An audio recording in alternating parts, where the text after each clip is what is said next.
Padre, aquí estamos.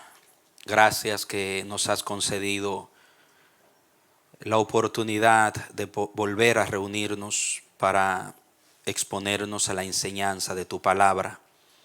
Oramos que tu Espíritu Santo, que ha inspirado tu palabra y que nos ha preservado la verdad de Dios a través de los siglos, sea Él que inspiró las Sagradas Escrituras y que nos ha dado el corazón entendido para poder entenderla, sea Él iluminándonos en esta mañana, tocando nuestras mentes, nuestros corazones, dándome la capacidad por su gracia de poder impartir, transferir con claridad, Padre, todo lo que tú has depositado para este día.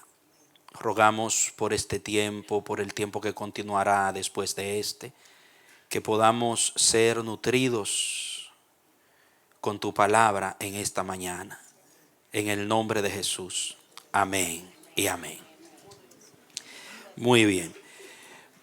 Voy a pedir a las personas que están en el proyector que me proyecten 2 Timoteo capítulo 3, verso 15 al 17 para abrir con esa porción de escritura.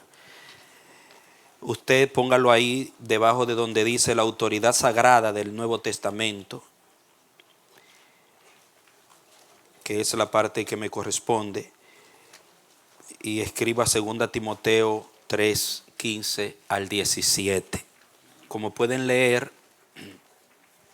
dice: y que desde la niñez has sabido las sagradas escrituras, las cuales te pueden hacer sabio para la salvación por la fe que es en Cristo Jesús.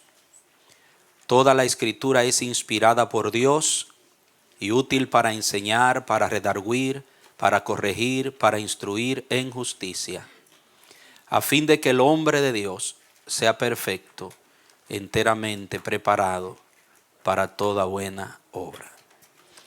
La expresión que se destaca en esta enseñanza de hoy está en el verso 15. Póngame el verso 15 otra vez. Dice las sagradas escrituras. Repítalo conmigo, diga las sagradas escrituras.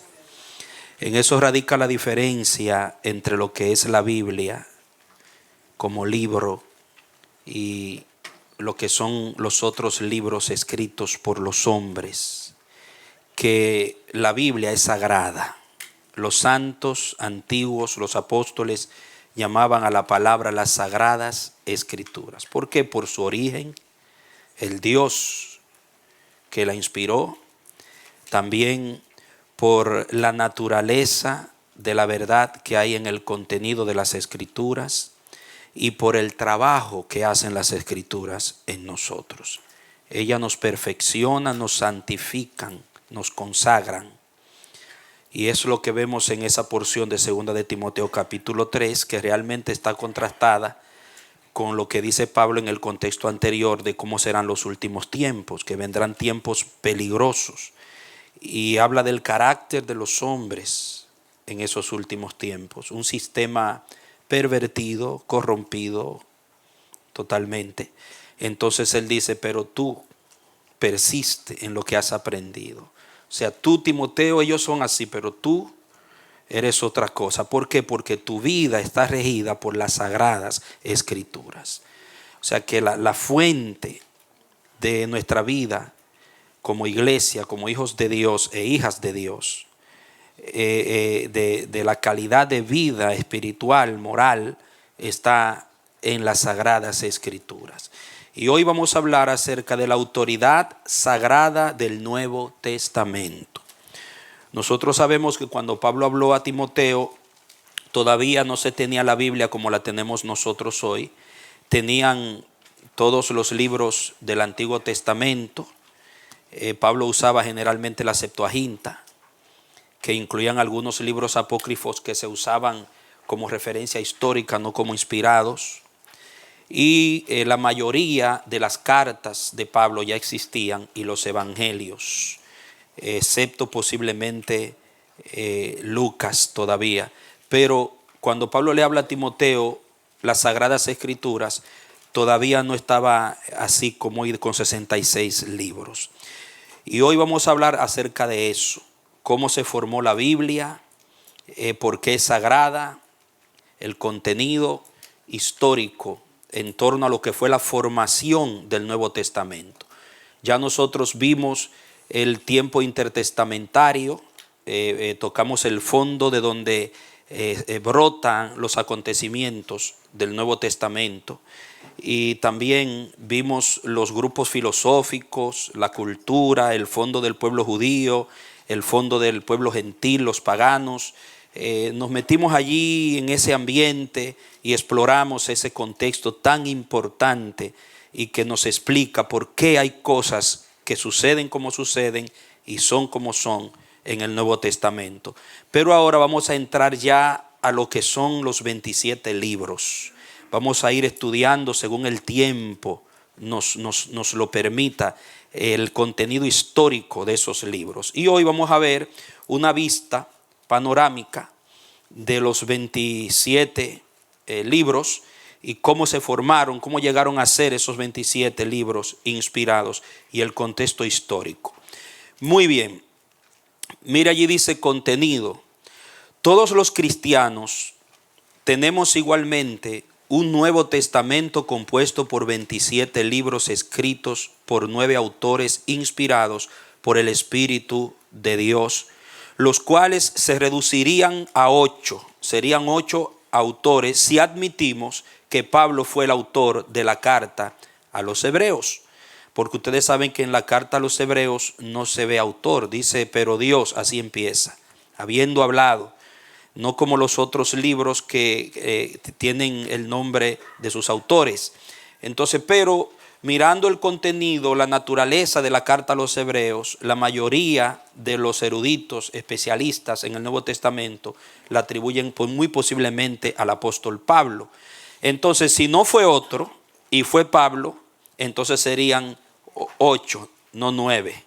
Si fue otro, serían 9. Pero es importante que entiendan que lo que le da la autoridad a las Sagradas Escrituras es que el Espíritu Santo inspiró a esos autores. No es tanto el ser humano que escribió como tal, sino que el Espíritu Santo lo usó como un instrumento. Aunque no se sepa a ciencia cierta cuál fue el autor de un libro, eso no cambia la autoridad, el poder operativo de las Sagradas Escrituras. Eso no impide que sea sagrada. ¿Por qué? Porque vamos a ver más adelante que hay, en cuanto a los autores, hay incertidumbres, porque no siempre los autores pusieron sus nombres en los libros que escribieron, por muchas causas, entre ellas, una de ellas, la más manoseada, la más considerada, es que como eran tiempos de persecución, las cartas circulaban anónimas para guardar la integridad de los autores y muchas veces los cristianos tuvieron, honestamente se lo digo, que comunicarse con códigos para así poder evitar que los tomaran y los mataran por los tiempos que se estaban viviendo. Muy bien. Entonces, unos 9 autores, posiblemente 8, si Pablo fue el escritor a los hebreos. Termino ese párrafo, dice, dichos libros poseen el contenido de las palabras de Jesús y de sus discípulos. Estos documentos fueron escritos en un breve espacio de unos 50 años, probablemente desde el principio del año 45 después de Cristo hasta el año 100 después de Jesucristo aproximadamente. El contenido histórico que hay en estos cubren todo el primer siglo y el fondo cultural de su pensamiento retrocede hasta el siglo IV, V antes de Jesucristo, que fue el periodo que vimos de intertestamentario de los 400 años de silencio.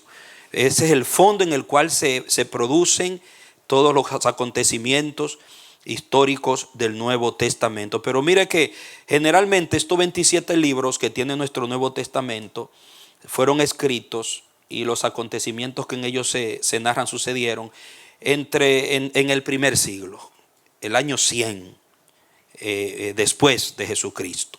Ahora, yo quiero que veamos más adelante la clasificación del contenido. Ahí donde dice la clasificación del contenido. El contenido puede ser clasificado de tres modos. Note bien: carácter literario, sus autores y sus períodos. Carácter literario. ¿Qué queremos decir con carácter literario? Los primeros 5 libros, Mateo, Marcos, Lucas, Juan y Hechos, son de carácter histórico, ya que narran un acontecimiento. Por el simple hecho de que son una narrativa, están escritos en forma narrativa, narran una historia, acontecimientos históricos, se le llaman libros históricos. Ese es el carácter. A eso se refiere carácter literario. Por ejemplo, los 4 evangelios narran la obra y la vida de Jesús. Esos son los 4 evangelios: Mateo, Marcos, Lucas y Juan. Ahí usted va a ver como una biografía histórica de Jesucristo, que realmente está concentrada en sus acontecimientos que el Espíritu Santo destacó para nuestra fe. Eso es en los 4 evangelios. Hechos, otro libro histórico, que es una continuación de Lucas. Cuando usted junta el libro de los Hechos con el Evangelio según San Lucas, va a ver en el primer capítulo que es el mismo autor, y por lo que allí se dice, se da cuenta que Hechos es una continuación del libro de Lucas. Y en los Hechos narran los acontecimientos de los seguidores de Jesús después de que Él terminó su vida terrenal, después que Él resucitó.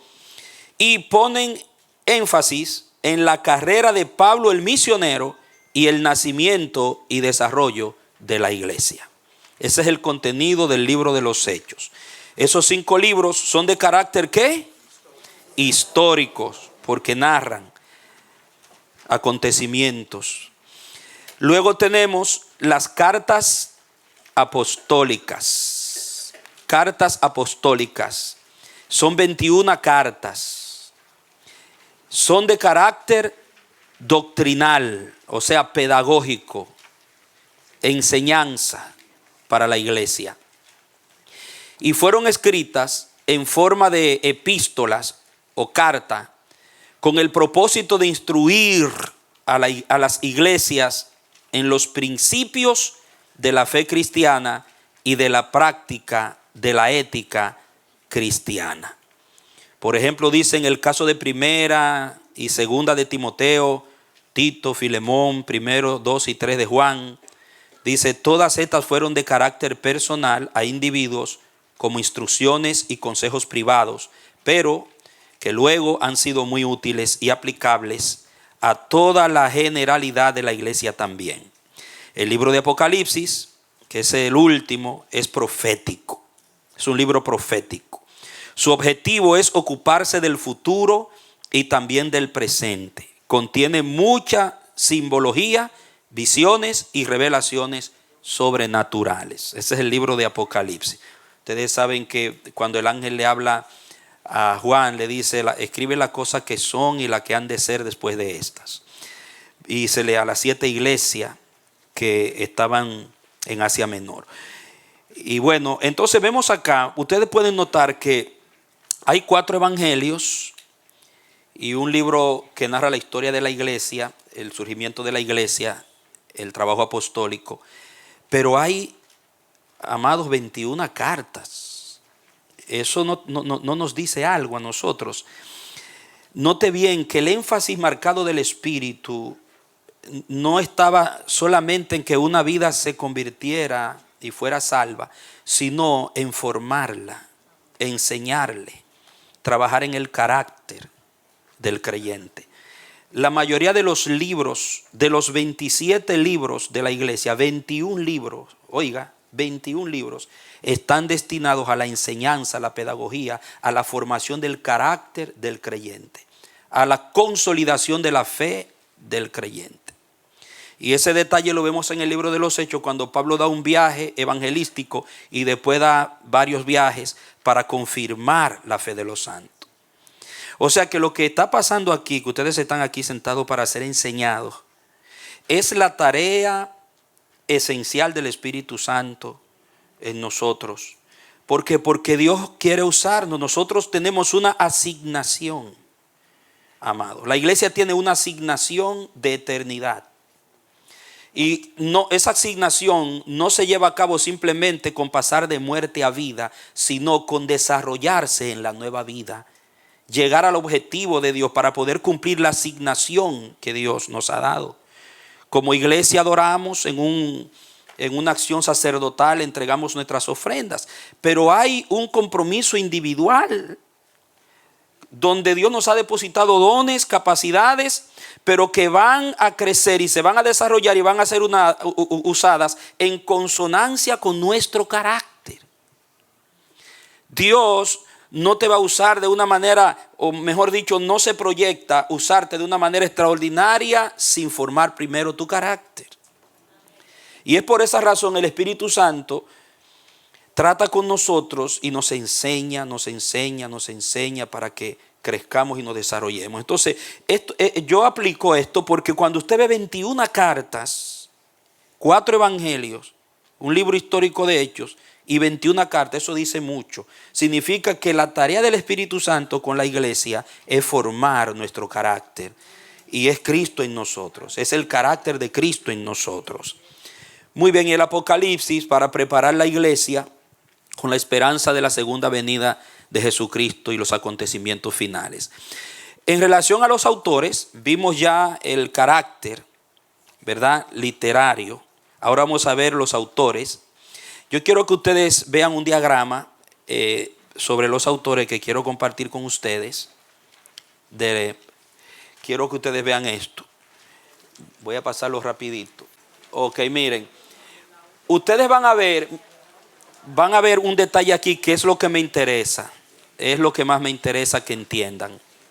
Que los libros, miren los libros, Santiago, Gálatas, Mateo, Marcos, Primera Tesalonicense, en este diagrama están organizados de acuerdo a la fecha de escritura.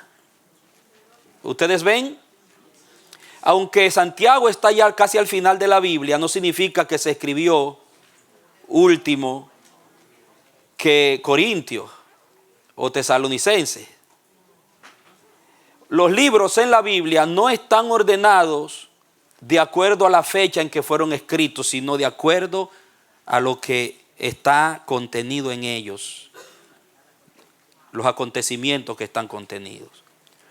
Por ejemplo, usted ve a Santiago allá atrás, pero Santiago posiblemente fue el primer libro que se escribió. 44 al 49 después de Jesucristo. ¿Quién lo escribió? Santiago. ¿En qué idioma? Griego. ¿Cuántos capítulos tiene? 5. Eso usted lo tiene ahí, ¿verdad? Luego usted ve Gálatas, fue posiblemente el siguiente libro que se escribió, 49 al 50 después de Jesucristo. ¿Quién lo escribió? Pablo. ¿Idioma? Capítulo. Luego, ahí está, gracias Mónica, excelente. Tenemos a Mateo en el año 50 al 60 después de Jesucristo. ¿Quién lo escribió? Posiblemente en arameo, algunos piensan que fue en hebreo, otros en griego, pero la mayoría está centrado en que fue escrito en arameo originalmente. Bueno, lo importante es que el Espíritu Santo lo inspiró. Qué bueno. Y así usted va a seguir viendo, no lo vamos a ver todo, pero ya usted lo tiene ahí. Era para explicarle la salvedad de la diferencia entre fechas y contenido. Santiago me da una aclaración bien buena que es muy prudente hacerla. Ustedes recuerdan cuando yo le hablé que los judíos en ese tiempo, el idioma posiblemente que se hablaba y que hablaba Jesús era el arameo. Y a lo mejor como Mateo le escribió a los hebreos, a los judíos, y el idioma dominante era el arameo, por eso se piensa que era en arameo. Gracias, amado. Hombre, él está ahí atento, ahí ayudando también. Bien, Esta es una iglesia bendecida, hay muchos maestros aquí. No es fácil enseñar aquí, hermano, hay muchos maestros aquí. Ustedes lo ven así sentadito ahí, pero no se equivoque. Bien, eso es en cuanto al diagrama de los autores, pero hay algo que quiero explicar ahí abajo, mire, donde dice autores, qué bueno que lo sepan. Dice, no es posible colocar los libros del Nuevo Testamento dentro de una exacta, note esa palabra, exacta cronología. Esto es, lo que ustedes ven ahí, es lo que más se acerca, pero no es posible decir que eso es exactamente así, por algo que vamos a ver más adelante, cuando estudiemos cada libro de la Biblia por separado.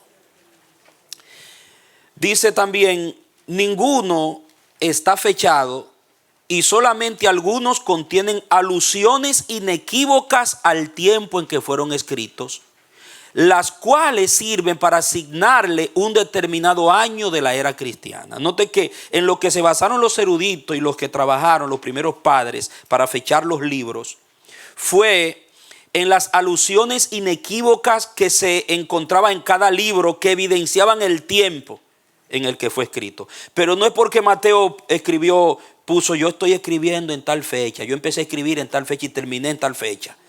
Esto es un resultado de un trabajo investigativo, y claro, ahí está la iluminación del Espíritu. Estaba también lo que se llama la tradición oral, que era que las informaciones se traspasaban de una generación de discípulos a otra, y como la distancia de tiempo, como pueden ver, no eran tan amplias, había mucha veracidad en las informaciones que recibieron los que fecharon los libros en ese tiempo primero. Entonces, por esa razón, por las alusiones que hay en el contenido de los libros, se determinaron los años en el que fueron escritos. Dice que entre los especialistas o eruditos, como le llaman también, existe una variedad de opiniones respecto a algunos de estos libros. O sea que las opiniones varían un poco en cuanto a la fecha. Hay algún comentario que te va a poner Mateo en el año 55, pero puede haber otro que te ponga Mateo en el año 60, de acuerdo a su investigación, a lo que considera. Pero eso no debe movernos nuestra fe, porque como le dije ahorita, lo esencial es el contenido, y que el Espíritu Santo fue el que produjo ese documento a través de los autores humanos. Más abajo dice, el diagrama anterior, lo que hemos visto allí en la pantalla, intenta demostrar la relación que estos libros guardan con el tiempo que describen y el año en que se escribieron. Dicho problema no afecta en lo absoluto la veracidad y autoridad divina de estos libros, ya que la iglesia desde el principio los aceptó y usó como palabra autorizada para la edificación y desarrollo de la fe cristiana. Después, al tratar el estudio de los libros por separados, en otros semestres trataremos con profundidad ese problema de las fechas. Eso es en cuanto a los autores. Ahora vamos a ver los períodos. Ahí más abajo. Dice, los libros del Nuevo Testamento no fueron, esa S, táchela, no va, no fueron escritos en el orden en que se encuentran en la Biblia. ¿Ok? Que es lo que yo le acabo de explicar. El orden de fecha es ese, que está ahí, por eso le dimos el diagrama.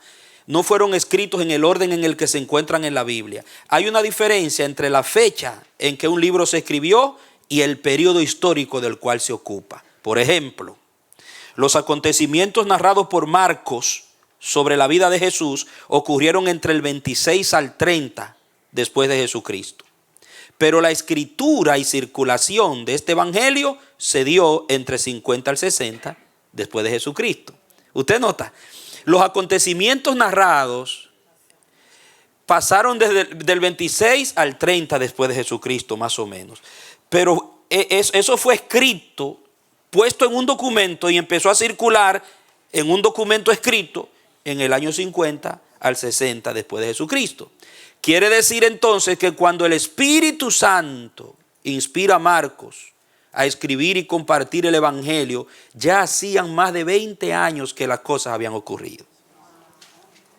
Ahora escuchen esto que le voy a decir, muy importante, ponga atención a esto que le voy a decir.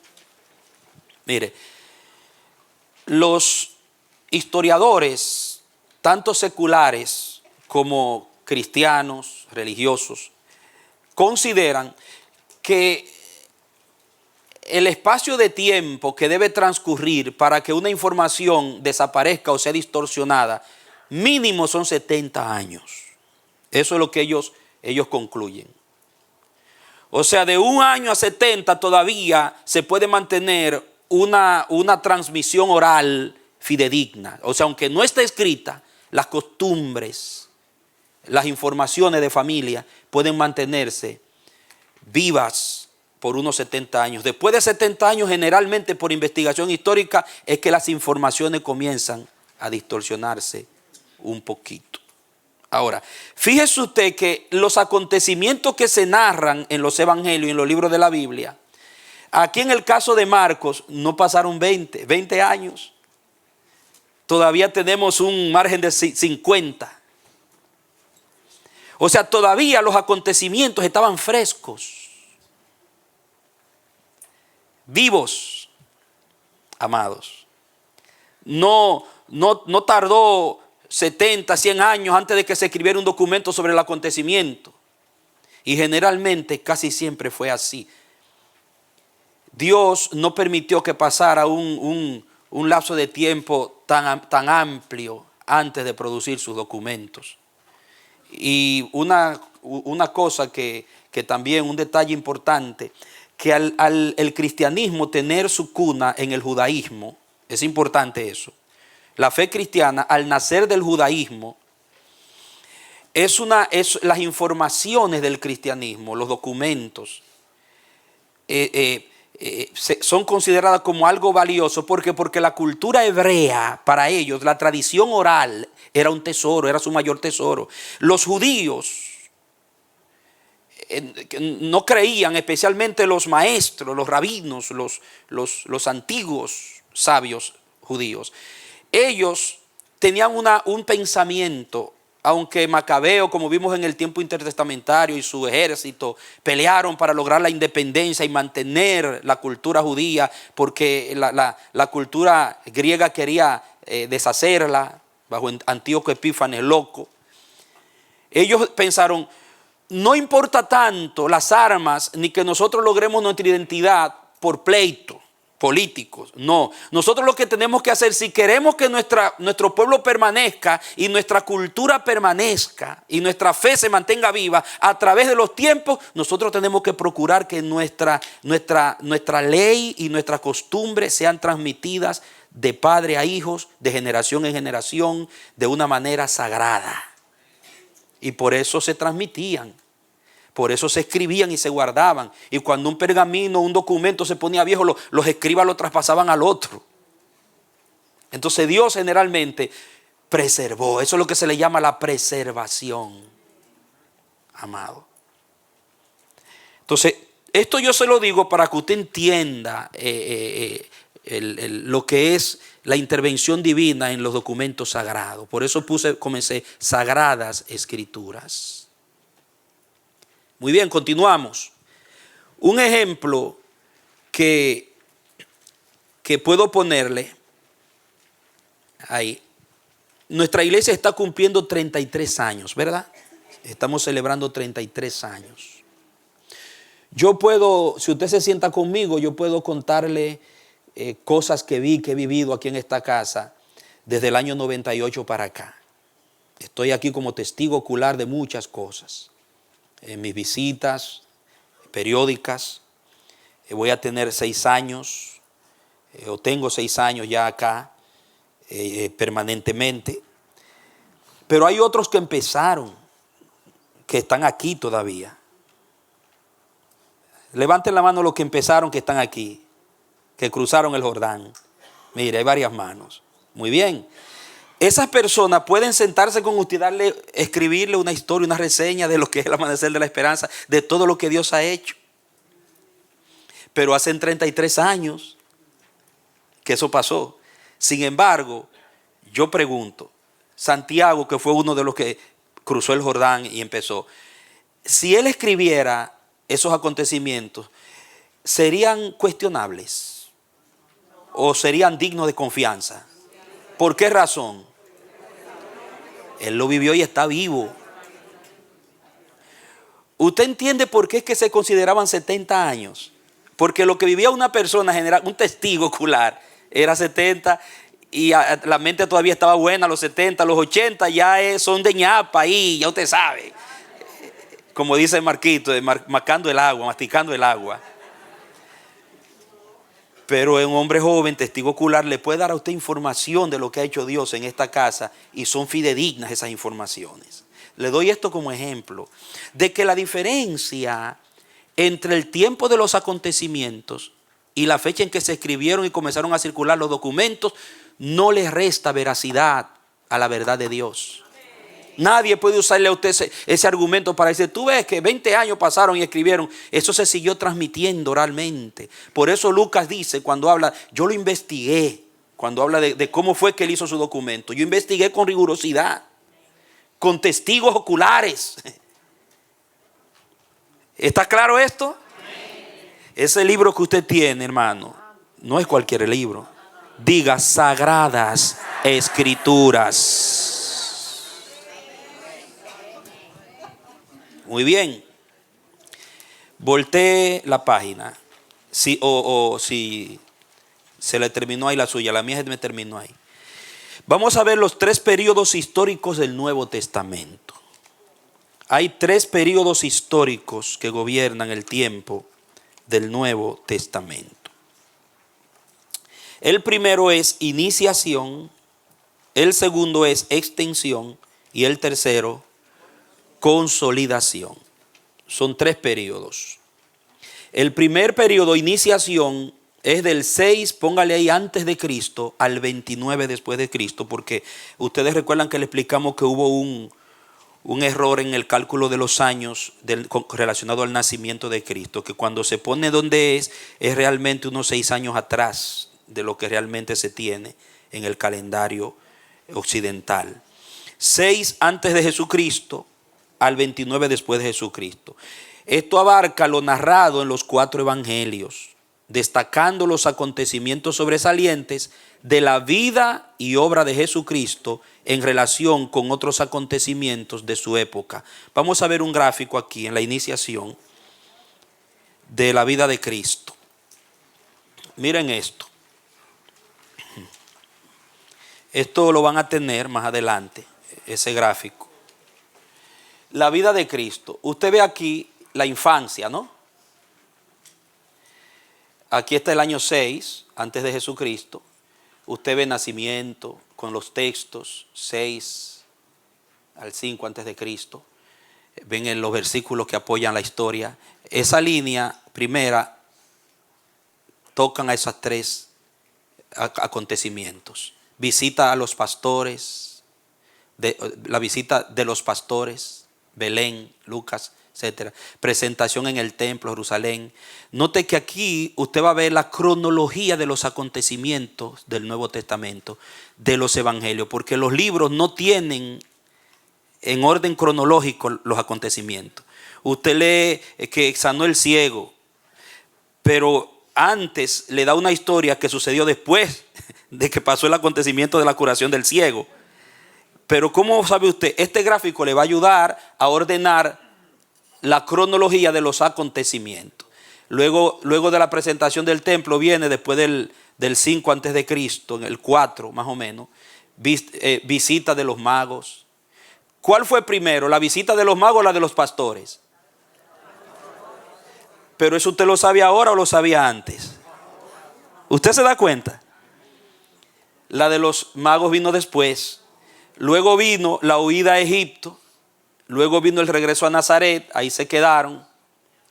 Hasta que Jesucristo aparece siendo presentado en el templo. Aquí lo vemos. 6 y medio después ya de Cristo. Visita al templo cuando es un niño. La presentación en Jerusalén. Fueron a presentarlo. En Lucas 2 se narra eso. Sigue para allá, para adelante. Gracias, Mónica. Y aquí hay algo muy interesante. Fíjese que el ministerio de Cristo fueron sus últimos 3 años y medio. Fue su ministerio. Antes de los 30 años, que es aquí, porque recuerden que él nació 6 antes. Él tenía 30 años cuando empezó, porque es contando de antes de Cristo, ¿recuerdan?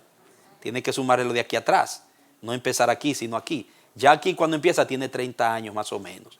Entonces era la edad para empezar un ministerio sacerdotal o una función pública dentro de la cultura. Ahí se bautiza. Dice, se le llama, el primer año es año de la inauguración. El segundo año, año de su popularidad. Y el tercer año, año de la oposición. Y luego, usted ve aquí, comienza menos de un año de ministerio después de su resurrección, que allí se desarrollan unos acontecimientos tremendos. Pero fíjese bien, lo que es el cuadro del ministerio de Cristo, de la vida y el ministerio, usted va a ver que en Jesucristo, a medida que su ministerio avanzó, no se le puso más fácil la cosa. Jesucristo se le fue complicando la cosa hasta llegar a la cruz. Empezó una tremenda inauguración de gloria, su popularidad tremenda, pero cuando llegó el tiempo del sufrimiento, de la persecución, sal de aquí que Herodes te quiere matar, ya los religiosos cuando comenzaron, se fue estrechando el camino, porque Jesús cuando se metió y purificó el templo, le dijo a los fariseos, ustedes son hipócritas, y comenzó a confrontar esa falsa fe, esa falsa piedad. Comenzó a evidenciar las cosas, a llamar al pan, pan y al vino, vino. Se le voltearon y se le levantó una jauría de lobos hasta llevarlo a la cruz. ¿Se puede dar cuenta de eso? Entonces, ahora vamos, Mónica, para que vean estos 3 años, vamos a verlo aquí. El año de la inauguración. Usted ve aquí otoño, invierno, primavera. Entonces, casi siempre se va a dar cuenta que empieza en el verano el año ministerial. Aquí verano, otoño, invierno, primavera. Entonces Jesús es bautizado. Note aquí. Jesús es tentado por Satanás en el desierto. Ahí están los pasajes. Primer milagro de Jesús en Caná. ¿Recuerdan? ¿Qué hizo ahí? ¿Qué fue lo que él hizo ahí? Convirtió el agua en vino. Ajá. Luego, aquí usted ve 27. Es importante ver las rayitas amarillas. Jesús echa a los mercaderes del templo. Jesús y Nicodemo. Jerusalén. Mire estos acontecimientos cuando suceden. Después es en el comienzo, en su iniciación. Usted va a ver al final otra purificación del templo. No fue una sola purificación, fueron 2, una al comienzo y otra al final. La purificación del final fue la que encendió la llama para que lo llevaran a la cruz. ¿Ok? Aquí en el invierno, mire, 27 en adelante, Jesús habla con la mujer samaritana. Juan 4, ya usted ve más o menos, aquí está en el orden cronológico de los acontecimientos, recuerden eso. ¿Cuál pasó después de cuál? Jesús sana al hijo de un oficial, Juan 4, 46 al 54. La gente de su pueblo intenta matarlo en Nazaret, Juan 4, 16. Usted nota que Juan es más cronológico que los otros evangelios.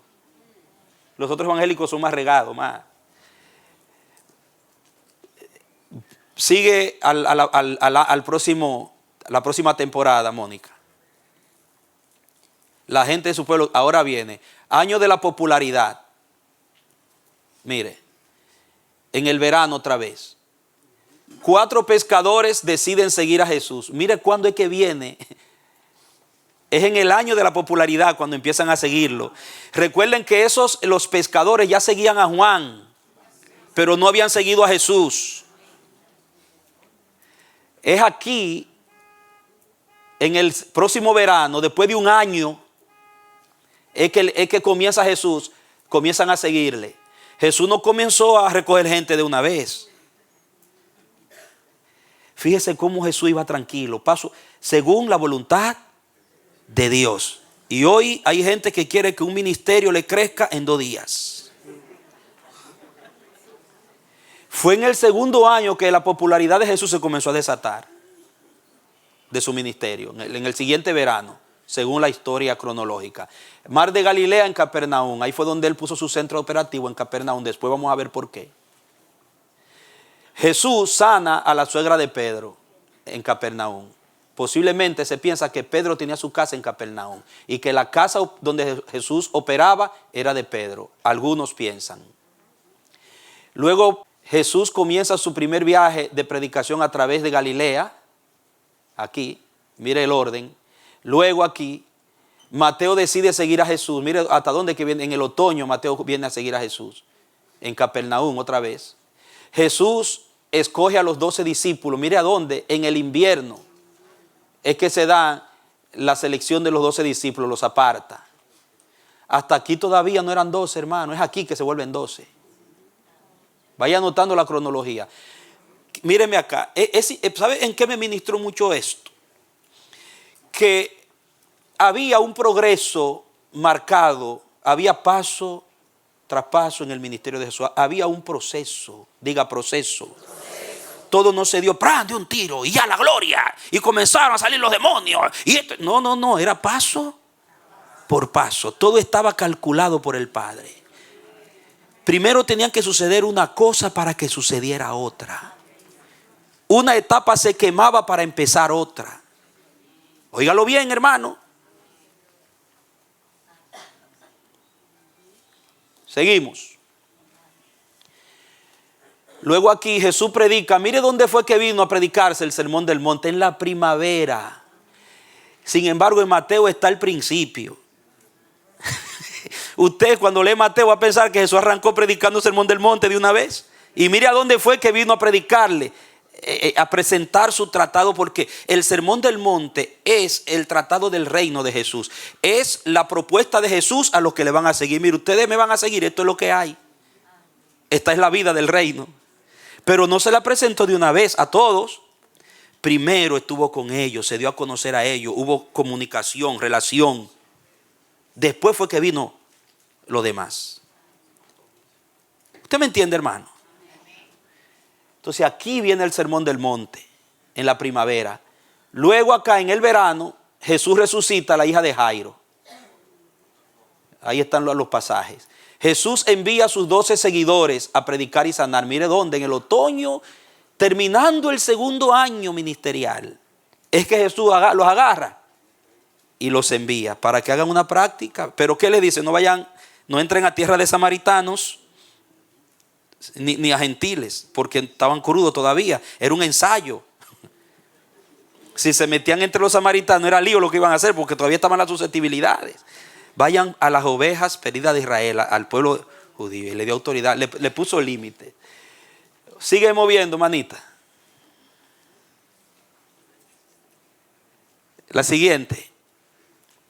Mira, ahora viene el año de ¿qué? Este fue el año duro de Jesús. Aquí es donde comienza a verse el queso a la tostada. Hasta aquí era un viaje, para los discípulos era un viaje, era una aventura espiritual tremenda. Cuando comienza a darse el año de la oposición es que ellos comienzan a ver lo que hay. ¿Cómo comienza? Aquí, este que está aquí adelante, el 28, en el invierno, Juan el Bautista es ¿qué? Comienza a desatarse. Mire cómo se abre el año de la oposición con la decapitación de Juan el Bautista por Herodes Antipas, que aquí dice Herodes Machaerus, pero Herodes Antipas, el 28 más o menos, ahí están los pasajes. Luego aquí arriba, usted ve aquí, Jesús alimenta a 5,000 personas, ya en el tercer año, en el año de la oposición, cerca de Betsaida. Jesús camina sobre las aguas. Jesús se retira a Tiro y Sidón. Jesús alimenta a 4,000 personas. Pedro confiesa que Jesús es el Hijo de Dios. Mire aquí en la primavera del tercer año de la oposición. Jesús no se reveló claramente en el primero ni en el segundo año, como se reveló en este. Porque ahora era necesario que las cosas se pusieran bien claritas por lo que venía y estaba por delante. Entonces aquí en el verano, vemos aquí, no, manténla ahí, vamos a hacer aquí. Dice Jesús, dice a sus discípulos que Él pronto va a morir. Ustedes ven dónde es que comienza a desarroparles la cruz. A mediados del año del tercer año. Entonces, note bien que la confesión de Pedro vino primero que la aclaración de que Jesucristo iba a morir. ¿Ok? Pedro aquí no sabía este secreto, aquí cuando confesó. Fue por el Espíritu que lo hizo. Después que se entera, ustedes van a ver el cambio en Pedro y los discípulos de perspectiva. Luego aquí Jesús es transfigurado, sube al monte y se transfigura. Jesús paga sus impuestos, Capernaum después en ese año. Súbelo un poquito aquí, manita. Ahí, sigue. Eso, aquí ustedes ven. Estamos siguiendo las líneas amarillas. Luego vemos en el otoño, Jesús asiste a la fiesta del tabernáculo, Jerusalén. Jesús sana a un hombre nacido ciego, Jerusalén. Mire dónde es que viene la sanidad del ciego. Jesús visita a María y Marta en Betania, Lucas 10, 38 al 42. Jesús resucita ¿a quién? A Lázaro. ¿Ustedes ven dónde se da? Oh, eso, perfecto. Mire aquí en el 30 ya, entrando al año 30. Jesús comienza su último viaje a Jerusalén, vuelve a Jerusalén en su último viaje. Jesús bendice a los niños al otro lado del Jordán. Jesús habla con el joven rico. Jesús habla de nuevo de su muerte y resurrección. Jesús sana al ciego Bartimeo. Note bien aquí todo esto. Súbalo un poquito. En el invierno, Jesús regresa a Betania para visitar a María y a Marta en Betania. Juan 11. Note que aquí lo resucitó y el hombre está aquí vivito y coleando, sentado a la mesa comiendo con Jesús vivo después que lo resucitó. La resurrección fue primero y después está Lázaro, un hombre que tenía 4 días aventado, hermano, muerto, y ahora está comiendo con Cristo. Eso es grande. Denle un aplauso al Señor.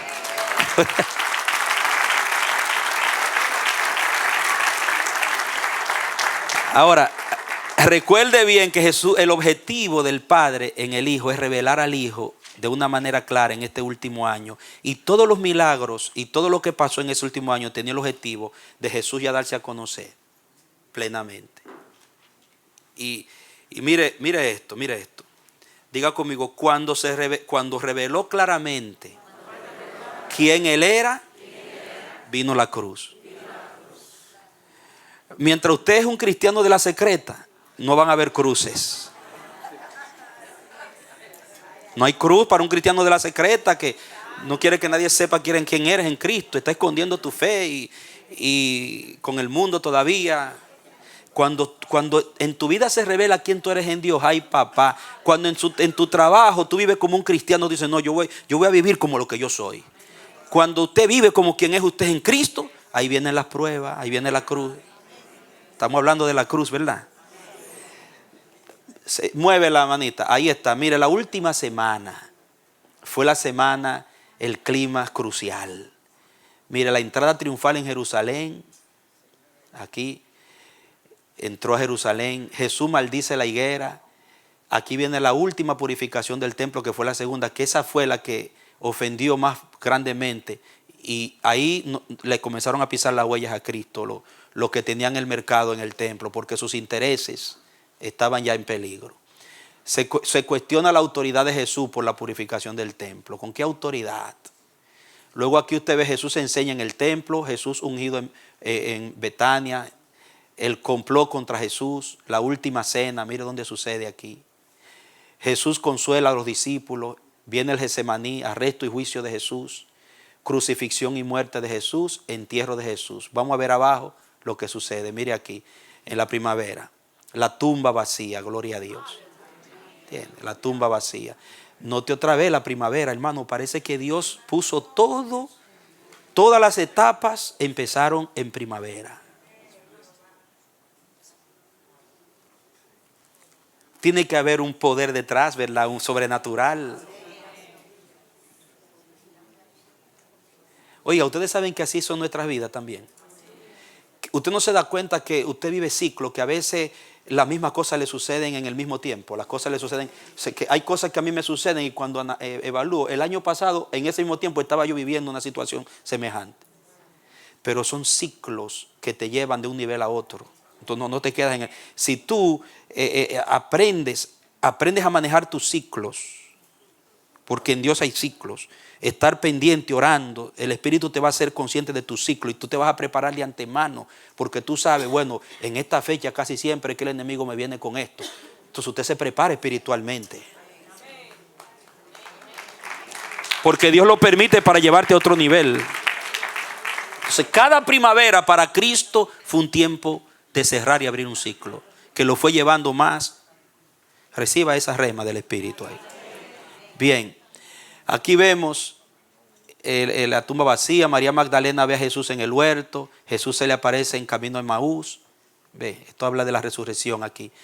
Jesús aparece a los 10 discípulos. Jesús aparece a sus 11 discípulos. Jesús habla con algunos de sus discípulos. Está en el invierno. Jesús asciende a su Padre en el cielo, el monte de los olivos. ¿Cuándo? ¿Será que vendrá en una primavera, hermano? Yo no sé, pero ay, santo.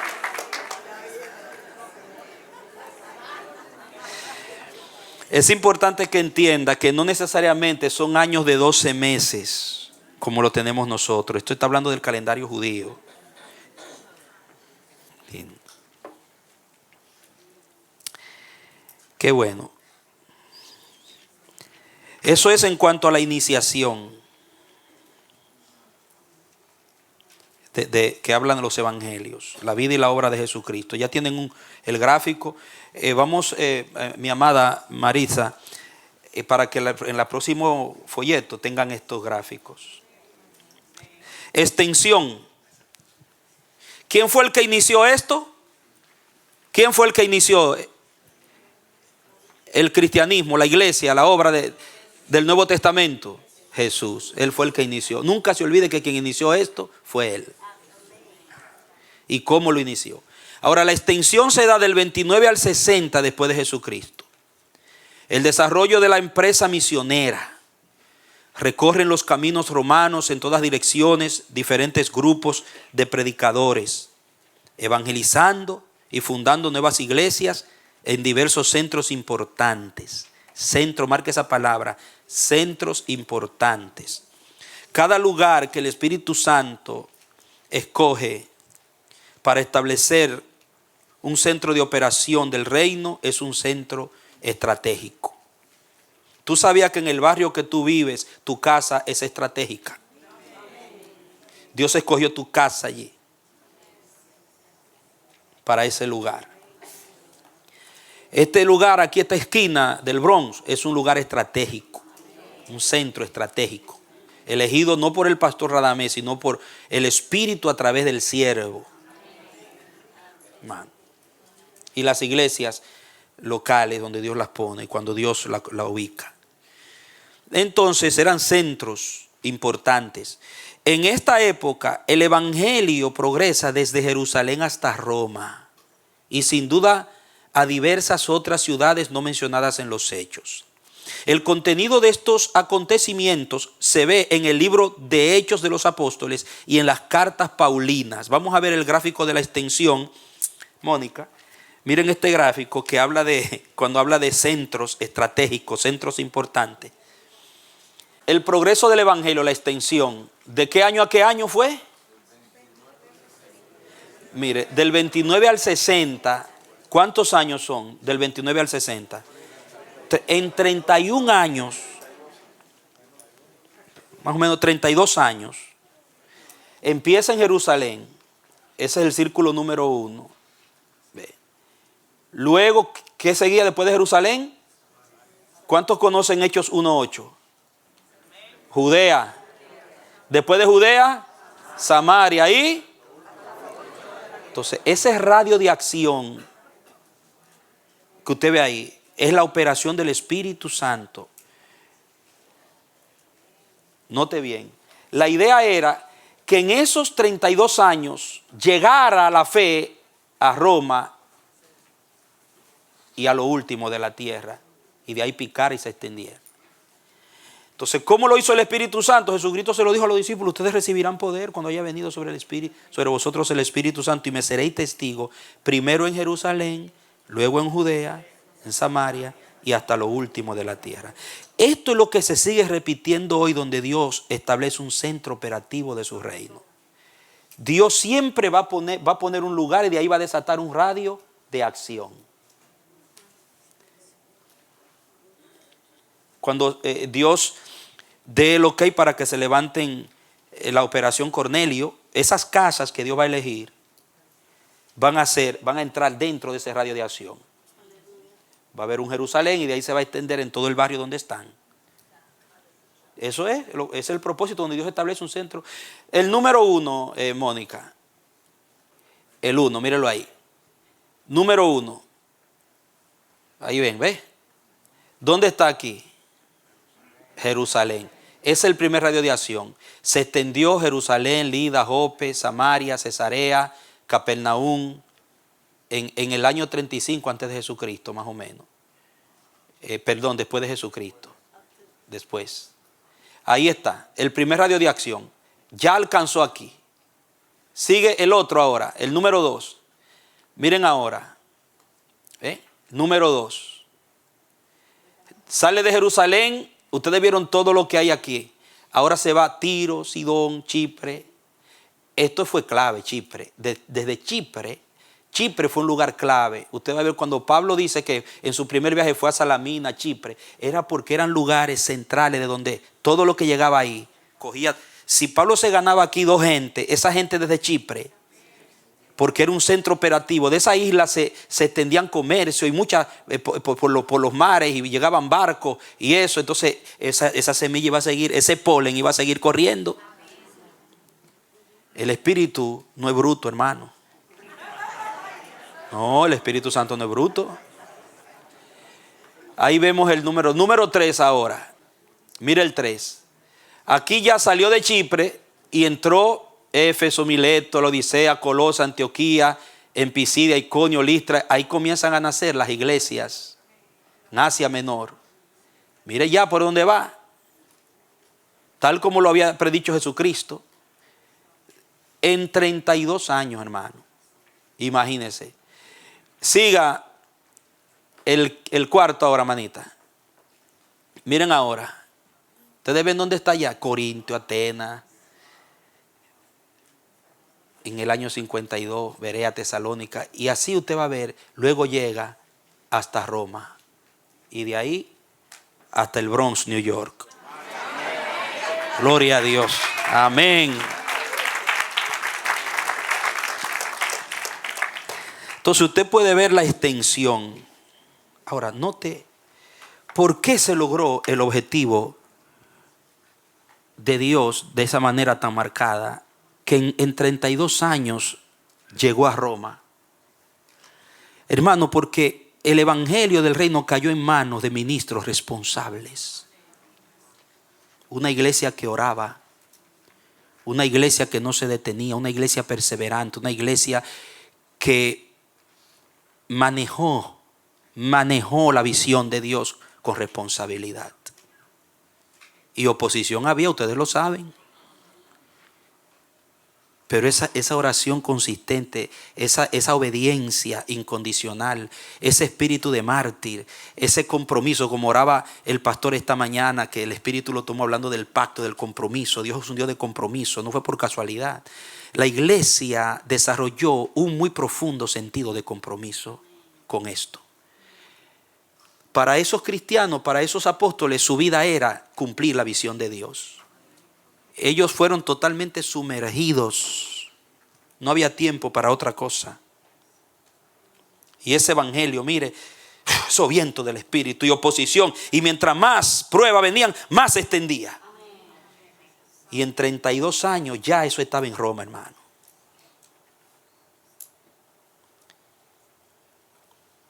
Muy bien.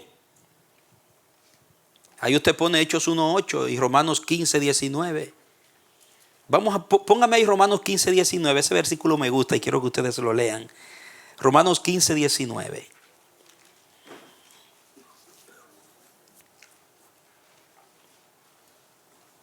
Mire, dice con potencia de señales y prodigios, en el poder de ¿quién? Del Espíritu de Dios, de manera que desde Jerusalén, ¿desde dónde? Y por los alrededores hasta Ilírico. Si usted busca Ilírico, es una islita, es un lugar que está por allá, lejísimo, que ¿a quién le iba a interesar Ilírico? Y Pablo dice, lo que Pablo quiere decir cuando menciona Ilírico y no otra islita es, hasta el lugar más, hasta el rinconcito más escondido, todo lo he llenado. Es como que dijeran hasta Bonaire, de allá donde yo vengo, una islita, ya que el pastor dice que las nubes, para que llueva y la lluvia caiga en la isla, las nubes tienen que ponerse de acuerdo así para chocar así y medir la isla. El pastor hace ese chiste porque la isla es muy pequeña, hermano.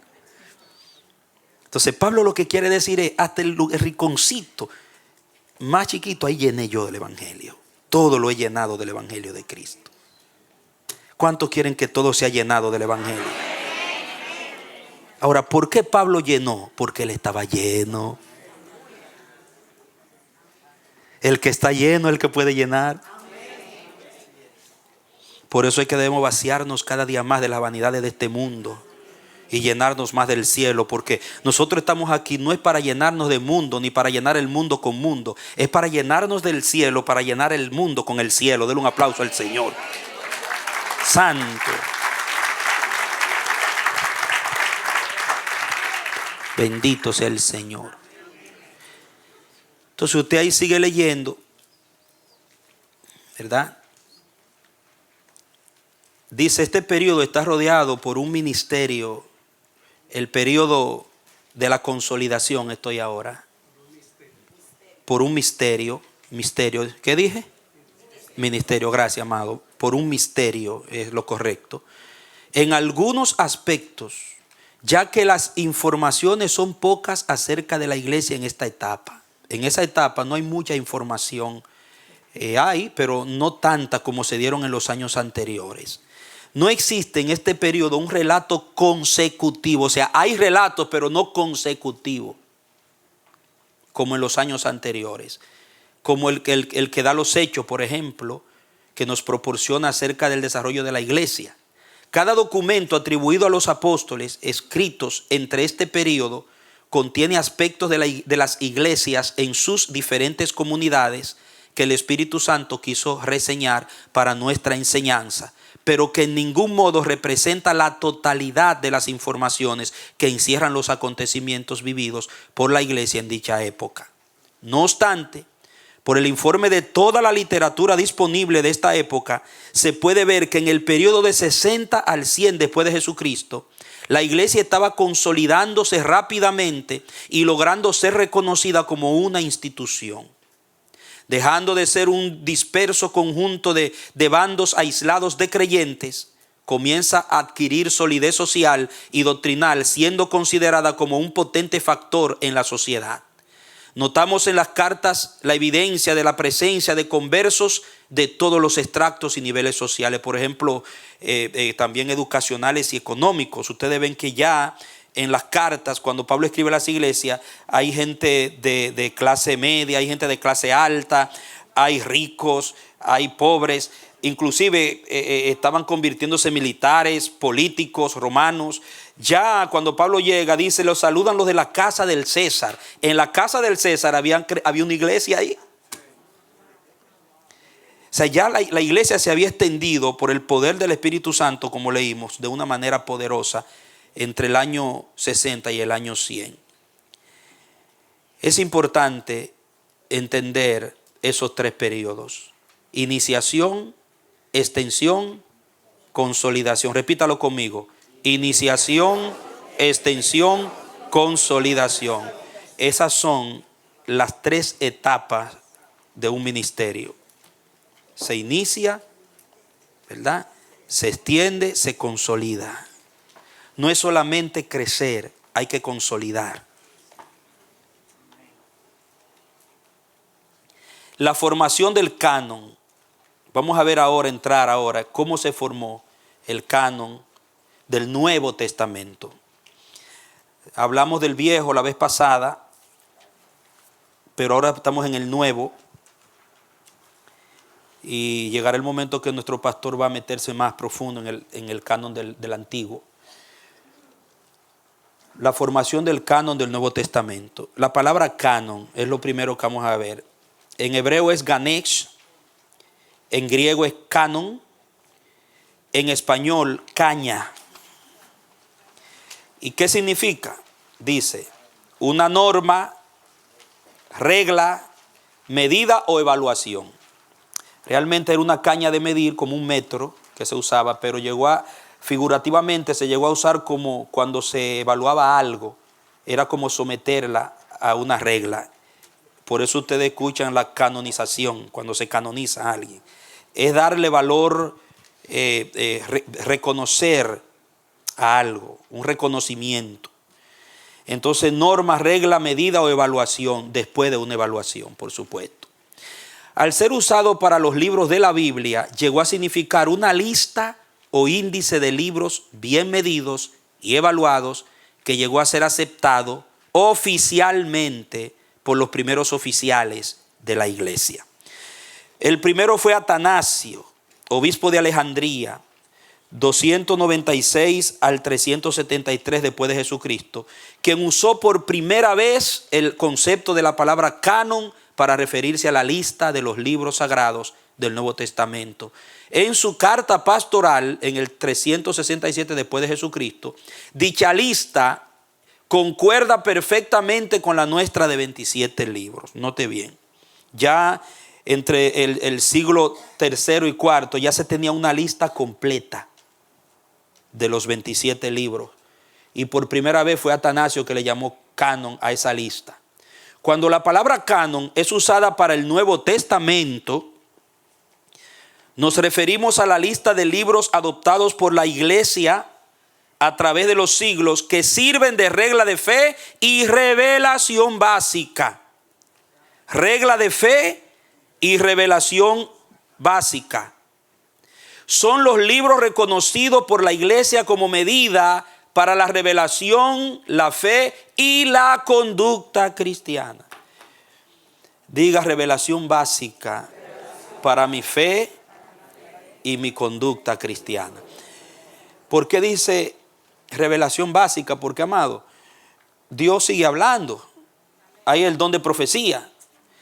Pero todo tiene que ser medido por el canon. Una profecía que da el Espíritu Santo para edificación, para exhortación, para consolación, es canónica si encaja dentro de lo que dice aquí, si es de acuerdo a la doctrina apostólica, si no me está contradiciendo lo que me dice ya mi regla básica. Esta es nuestra regla básica. Para la iglesia, el Nuevo Testamento que nace del Viejo es la regla básica. Todo tiene que ser medido en ese molde. Amén. Entonces, la conducta nuestra va a estar regida por esa regla de fe. Y eso fue lo que le dio al canon la importancia para la iglesia, porque de ello dependía la norma de vida de los creyentes en esa sociedad en la que estaban viviendo. Bien, entre los protestantes reformados, después que de los años de oscuridad del catolicismo apostólico y romano, que vino la reforma de Lutero y vino también la reforma de Calvino, el calvinismo, entre los protestantes reformados, la confesión de Westminster, que fue un sínodo que se hizo en Inglaterra en el 1646 después de Jesucristo, señala que los libros canónicos son proporcionados por la inspiración de Dios para hacer la regla de fe y conducta. Los libros canónicos, los 27 libros del Nuevo Testamento y los del Antiguo Testamento, que lo que pasa es que la Iglesia Católica, Apostólica y Romana manejaba un canon con varios libros. Recuerdan que hablamos de eso, de los apócrifos incluidos. Y llegó un momento que Martín Lutero, cuando traduce la Biblia al alemán y se la da al pueblo, vino otra vez a discusión ese tema que había estado candente en los primeros siglos, pero que cuando la iglesia politizada fue institucionalizada, ya se aplacó la discusión y se aceptaban esos libros como regla histórica, pero estaban incluidas en la Biblia. Pero Lutero y los reformadores con Calvino y los demás reformadores que seguían la línea reformada, dijeron: nosotros tenemos que definir esto para acabar ya. Tenemos que saber cuál es la Biblia que vamos a dejar como herencia de fe y conducta. Y se reunieron y en Westminster, en Inglaterra, hicieron un sínodo, un concilio, y se autorizó que ya esos libros apócrifos no iban a estar y que lo que se aprobaba allí por los ministros iba a ser el canon que la iglesia, que seguía la línea reformada, iba a usar. La palabra testamento, ahora vamos a ver la palabra testamento. Ya vimos la palabra canon, brevemente se la resumí allí. Dice, se refiere a la última voluntad de una persona, la palabra testamento, en su lecho de muerte. La iglesia ha tomado la Biblia como la expresión de la voluntad de Dios revelada a su pueblo. En el Nuevo Testamento es usada la palabra griega diateque, que quiere decir o se refería al convenio o pacto realizado entre un superior y un subordinado. Este proviene del lenguaje político de los pactos entre imperios y colonias. La idea es que Dios ha pactado con el ser humano y el testamento señala las reglas del pacto. ¿Qué señala el testamento? Entonces la Biblia, Antiguo y Nuevo Testamento, nos muestran cuáles son las reglas del pacto que Dios tiene con nosotros y nosotros con Él. Entonces la regla que corre en la línea de la revelación de las Sagradas Escrituras es una fórmula, ¿verdad?, que dice, la fórmula del pacto dice: Dios se compromete a ser nuestro Dios. Esa es la fórmula. Dios se compromete a ser nuestro Dios. La audiencia del pacto: nosotros nos comprometemos a ser su pueblo y a vivir según los términos del convenio. Note que es cuando se habla de Antiguo y Nuevo Testamento, no es que eso es para que usted lo lea y le dé suerte y supersticiosamente, y bueno, como la Biblia está en mi casa, los malos espíritus no van a entrar a mi casa. No es eso, hermano. Eso es un convenio, un compromiso que tiene que ver con nuestra conducta para que llegue a ser como la de Dios. ¿Cuál es la fórmula del pacto? Dios se compromete a ser nuestro Dios. ¿Y cuál es la audiencia? Nosotros nos comprometemos a ser su pueblo y a vivir según los términos del convenio. Ejemplo, después usted lo lee en casa, Éxodo 24, 4 al 8, que habla de como los términos del pacto, y Mateo 26, que fue sellado con sangre cuando Cristo instituye la cena del Señor. ¿Por qué con sangre? Un cuerpo, pan y vino. Hermano, porque tiene que ver con vida. Vida. Continuamos. Luego, en 2 de Corintios 3:6 y Hebreos 8:3 habla del nuevo pacto, refiriéndose al Nuevo Testamento y la relación en Cristo. De este contraste entre el Antiguo y el Nuevo, se da un contraste que es presentado por Jesús mismo en Mateo 26. Dice: el nuevo pacto, está relacionándolo con el antiguo que queda abolido y él empieza uno nuevo. En 2 de Corintios y en la carta a los Hebreos es de donde se desprende el concepto de nuevo pacto. Es bíblico. Ahí está en esos textos. Para referirse a la parte de las Sagradas Escrituras correspondiente a los 27 libros del Nuevo Testamento. Los 27 libros tienen que ver con nuestro convenio con Dios, el nuevo pacto. Todo lo que está repetido del Antiguo Testamento en esos 27 libros tenemos que vivirlo. Los rituales de Moisés, la circuncisión y esas cosas judías ya no nos corresponden a nosotros, pero el compromiso es igual. Tenemos que ser obedientes a lo que el nuevo pacto nos pide. Miren letra negra y lo que escribí. Dice: este contraste entre los dos testamentos es una forma en que los cristianos hemos mantenido continuidad con las tradiciones del antiguo Israel. Pero, o sea, la iglesia nace en el judaísmo, Salimos del judaísmo. Pero teniendo autonomía para definir nuestra propia identidad más allá de las tradiciones de la Biblia hebrea. O sea que hay cosas en el Antiguo Testamento que no le corresponden a la iglesia. Venimos de ahí, ¿verdad? Pero Cristo en el Nuevo Pacto nos da una identidad nueva en Él. Es la de Cristo. La identidad de la iglesia está enmarcada dentro del marco de lo que Cristo enseña, no de lo que Moisés enseña. Y si no, suba al monte con Pedro, Jacobo y Juan y escuche otra vez lo que el Padre dijo. Que quitó a Elías y borró a Moisés y dijo: este es mi hijo amado, a él oigan. Ahora el nuevo pacto es con él. Son sus enseñanzas para la iglesia. Entonces, todo lo que Jesucristo reafirma del antiguo nos toca a nosotros. ¿Entiendes? Pero lo que Jesucristo dejó atrás se quedó atrás. Note bien. Una identidad propia. O sea, tenemos nuestro origen en el judaísmo, pero no somos judíos. Somos de Cristo. Bien, entonces continuamos. Sin embargo, volteé la página. Página 5, ¿verdad? En mi folleto. Sin embargo, fue hasta el año 192 después de Jesucristo que un obispo frigio montanista, que eran los seguidores de Montano, que era un grupo medio vivo en el espíritu, medio pentecostal en ese tiempo, de nombre Arvicio Marcelino, llamó a la colección de los escritos cristianos Nuevo Testamento.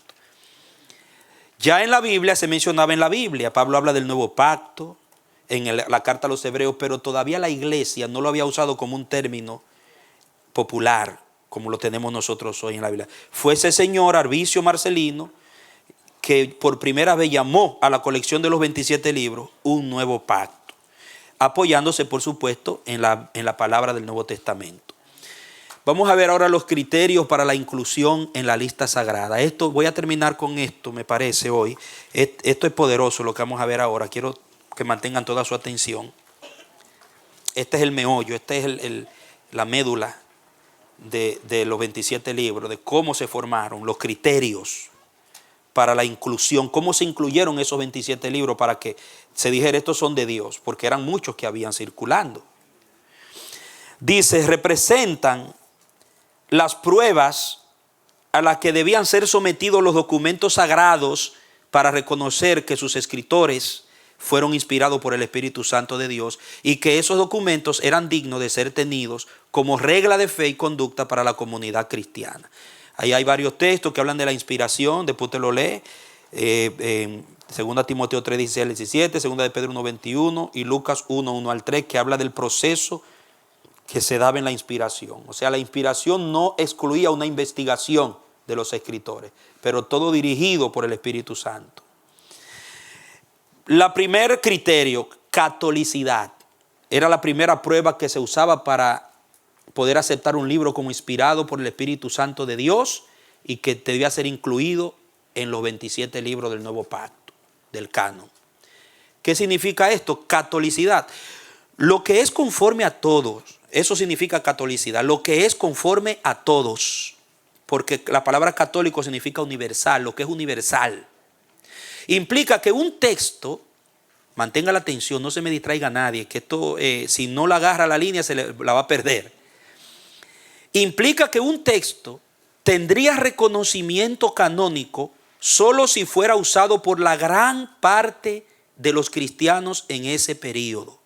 Fue su uso en el culto, la predicación y la enseñanza de la mayoría de la iglesia lo que catapultó a estos escritos a ser reconocidos como parte de la lista del canon. O sea, tenían que haber sido usados por la mayoría de las iglesias creyentes, las iglesias del Señor. Luego dice, ejemplo, si un libro era famoso en las iglesias de Siria, como era el caso de la de Atesarón, que era una armonía de los 4 evangelios, la iglesia oriental era esa, pero más nadie los utilizaba en Egipto, Asia Menor o Roma, entonces no podía ser reconocido como parte del canon. Note bien, tenía que haber recibido la aceptación de la mayoría, amados míos. Otra forma de catolicidad era usar un número que implicaba plenitud, como por ejemplo el número 7.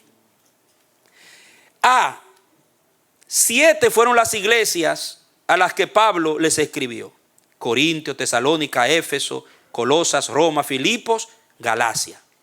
B, las epístolas católicas son 7. Primera, segunda y tercera de Juan, 1 y 2 de Pedro, Santiago y Judas.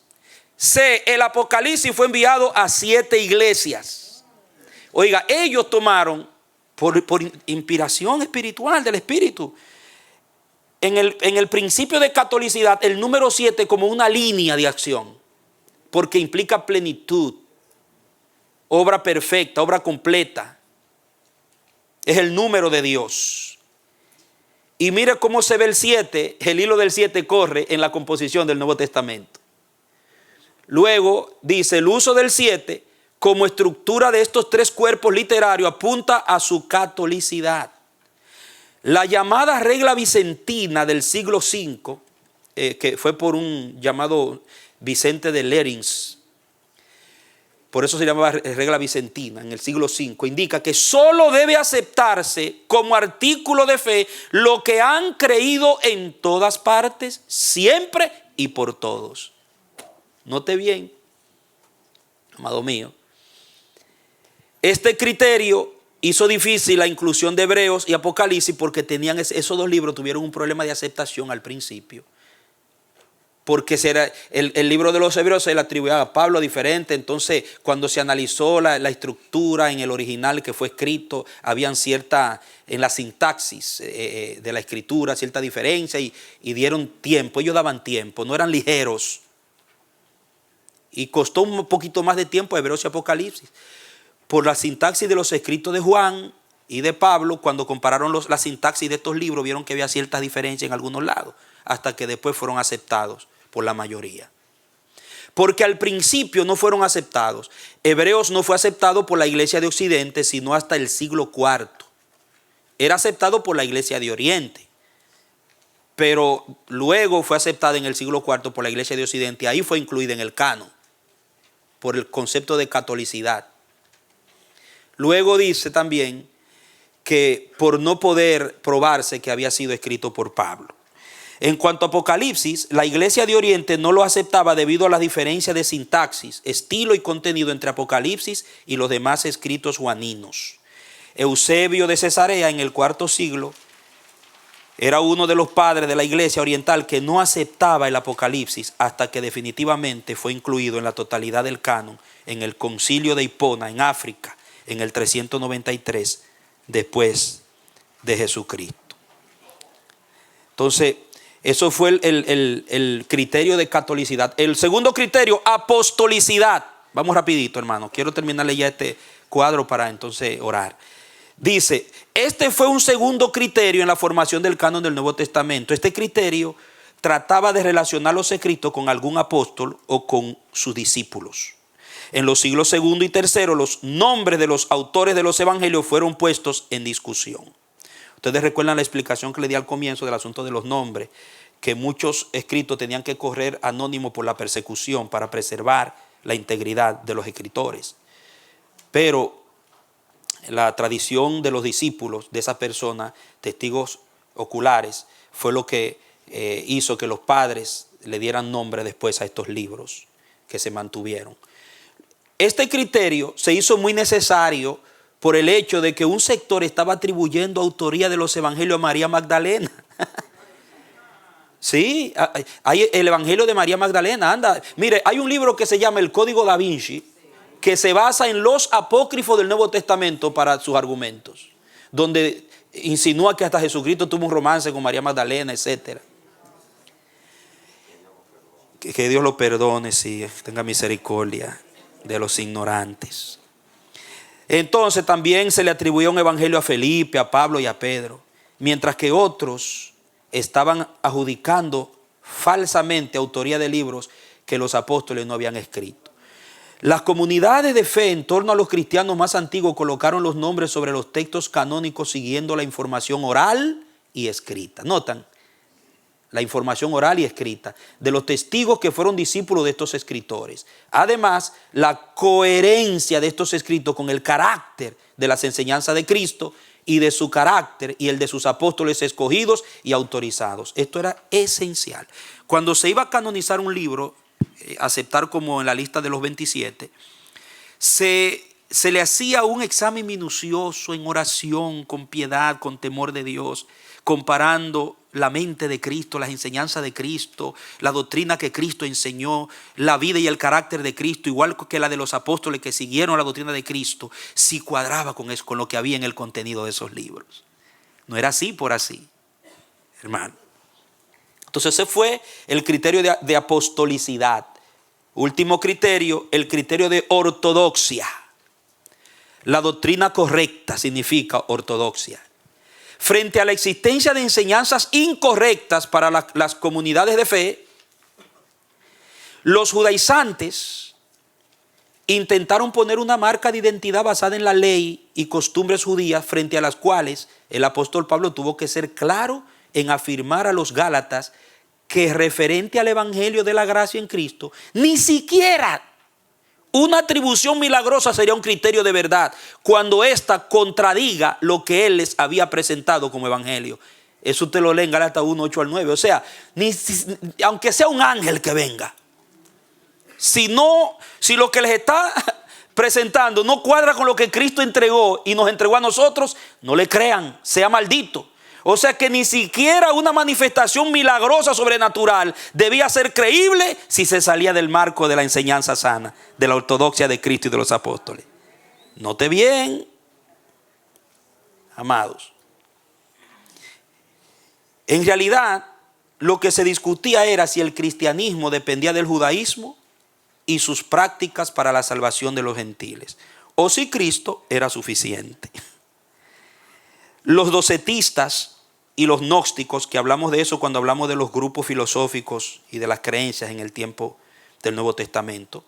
Usted va a ver en primera de Juan 1, 1 al 5, que dice: lo que vieron nuestros ojos, lo que palparon nuestras manos tocante al verbo de vida, porque era el problema de los docetistas, que creían que el cuerpo de Cristo era una figura, era una imagen, una apariencia, no un cuerpo físico. Y por eso habla de palpar y ver. Los opositores están predicando a un Jesús que no ha venido en carne. Ese era el docetismo. Los docetistas enseñaban que el cuerpo de Jesús era una apariencia, y dicha doctrina falsa estaba contenida en documentos llamados los evangelios gnósticos. No, también había una circulación de los llamados evangelios gnósticos. No solo Juan enfrentó tal herejía, sino que los padres apostólicos de principio del segundo siglo, como San Ignacio, también los enfrentaron. Por eso Juan dice, cuando Cristo fue crucificado, que de su cuerpo salió sangre y agua. San Ignacio, al referirse a los docetistas, hace una descripción de su conducta.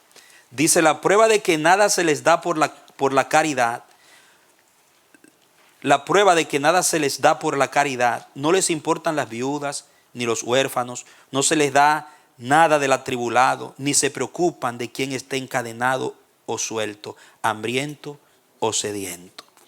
Por eso es que Juan dice: hermano, amemos no de palabra ni de lengua, sino con hechos y en verdad. Porque los docetistas, como el cuerpo es una apariencia, decían: el cuerpo tiene que sufrir porque como quiera eso está dañado y eso no existe, decían.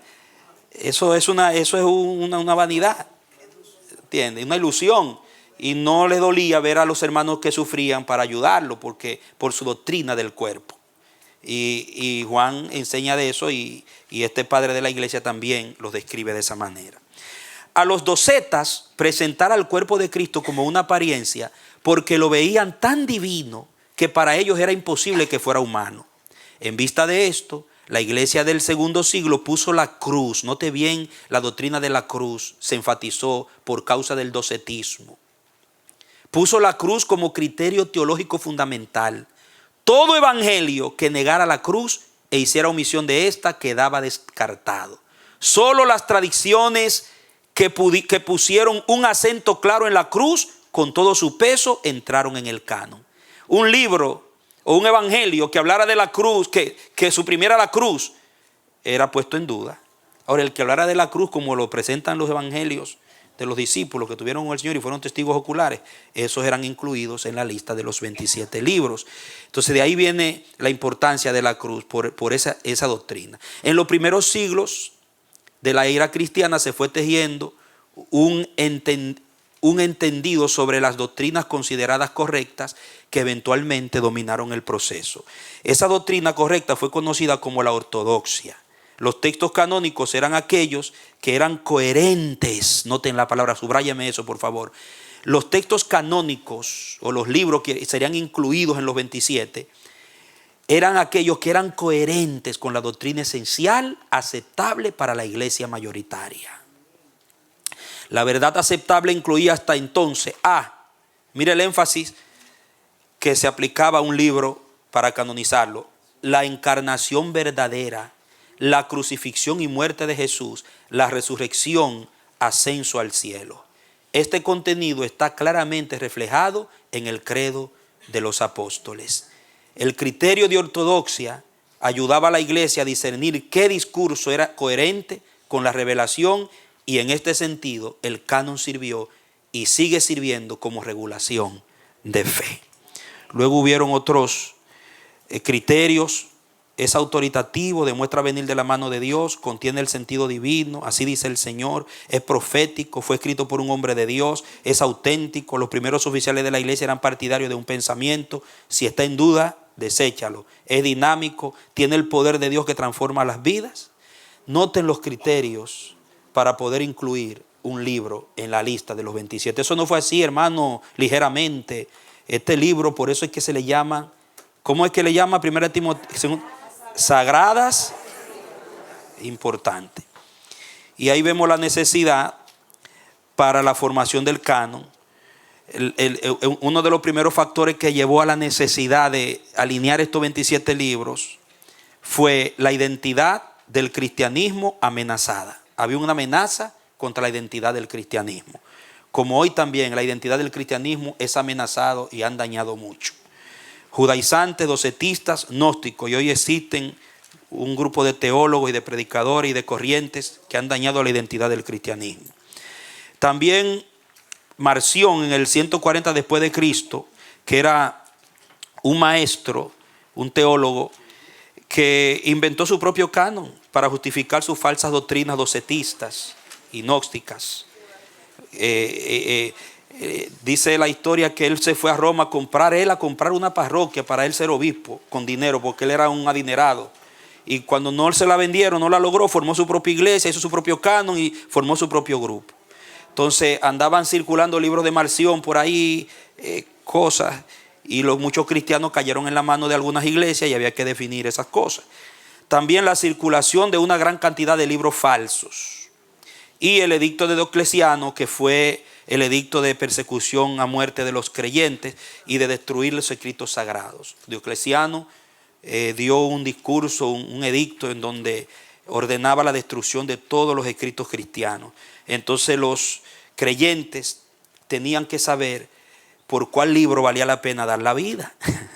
Que no íbamos a dar la vida por un evangelio de María Magdalena. Tiene que ser por un evangelio verdadero. Entonces la evidencia es histórica, con esto ya le entrego el estudio completo.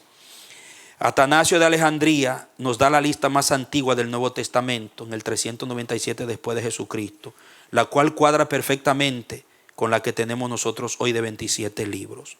Poco tiempo después, San Jerónimo y San Agustín definen el canon en el siglo IV con 27 libros.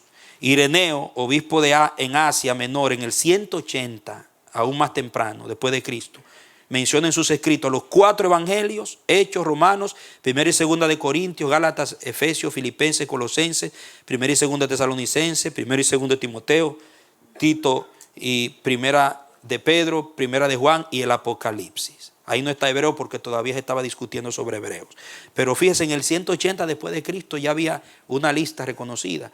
El canon del Nuevo Testamento fue definitivamente reconocido, porque no era que el canon no le atribuyó autoridad a la Biblia. Ya era reconocido y era aceptado esos libros ya en la iglesia como inspirados. El canon, lo que fue un reconocimiento de una lista oficial, de los oficiales de la iglesia. En el año 393 después de Jesucristo, en el sínodo de Hipona, en África, liderado por Agustín de Hipona. Luego fue otra vez ratificado definitivamente en el segundo concilio truyano, en el 692 después de Cristo, celebrado en Constantinopla, en la región de Turquía. Así es que, mis amados, ahí tienen cómo llegaron a nosotros los 27 libros. Ya saben cómo fue que el Señor se manejó para darnos ese Nuevo Testamento, el cual y los acontecimientos que ahí están. ¿Han aprendido algo? Bueno, que Dios siga bendiciéndole y nos siga guiando. Dios está formando una generación fiel a la verdad. Fiel a la verdad. Vamos a orar. Amén. Muchas gracias, Padre, por este tiempo. Gracias que nos has ayudado en esta primera entrega, en esta hora. Que esta palabra, tanto las enseñanzas históricas como las aplicaciones del Espíritu a nuestros corazones, nos ayuden a ser más estables, fieles, perseverantes y más comprometidos con tu verdad. Gracias por este Nuevo Testamento, gracias por el Antiguo, gracias por esta palabra sagrada, por las sagradas Escrituras, porque nos has dejado un libro sagrado que nos lleva al nivel de vida que tú has puesto en tu asignación eterna para nosotros. Ayúdanos a ser obedientes a la verdad, no solamente a vivirla, sino a defenderla. Y si es posible y es necesario, recibamos de ti la fuerza, el denuedo y el valor para poder dar la vida por la verdad, como los santos antiguos. Gracias, Señor, en el nombre de Jesús. Amén. Aleluya. Sigan siendo bendecidos.